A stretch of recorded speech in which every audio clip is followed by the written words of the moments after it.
I পেশাব করতে গেছি আর গার্লফ্রেন্ডের হাত ধরে আইছি। ওরে ভাই রে চলে গেছে কই। ওরে ভাই আর কইছি যে আরে ভাল লাগে না তোর, আই মানে নিতাম। আরে এটা কি হইল রে ভাই?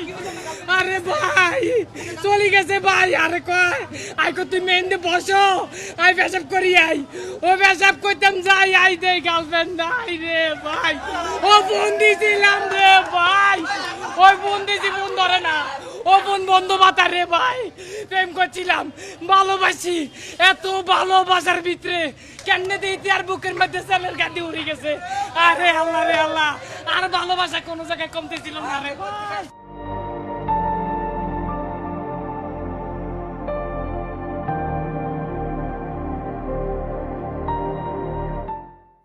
ওরে ভাই ওই গত বছর ওই আয়ো তুফান সিনেমা দেখছি, ওই আর গার্লফ্রেন্ডের সাথে একইভাবে দেখছি, হিতির লগে বাদাম খাইছি, একই সিনেমা দেখছি। কান্ত এখনো মিলেমিশে আইছি, তবে হিতি যে আর এইভাবে বুকের মধ্যে সেলের গায়ে দিব আই কল্পনা করতাম হারি নয় ভাই।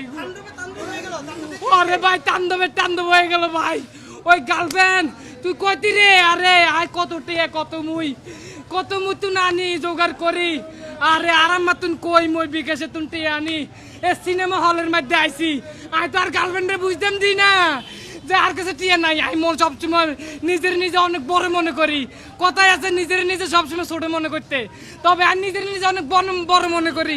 কিলে মনে করি কারণ আই যদি আমি ছোট মনে করি গার্লফ্রেন্ড তো আমার লোকে থাকতো না। আর হিতিরে বুঝায় যে আর বাবে টেয়ারের অভাব নাই। আরে বাবুরে চোখের পানি তো আইয়ে না, কেমনে আইবো? কারণ হিতি তো আর রক্তে খাইছে। এই রক্তে মাখে টিয়া খাই হিতিও না। আর বুকের মধ্যে সেলের গায়ে উড়ে গেছে। না এই অভিনয় করতেছি না রে ভাই, বিশ্বাস করতে না ভাই। আর গার্লফ্রেন্ডের লোক আইছে আর বলক ভিডিও আছে, একসাথে হাত ধরছিলাম। এই ভিডিও আপলোড দিউম, তবে আপলোডের মধ্যে কইম যে আর গার্লফ্রেন্ড তো আর লোকে আর আসিল না, চলে গেছে কই বাইরে।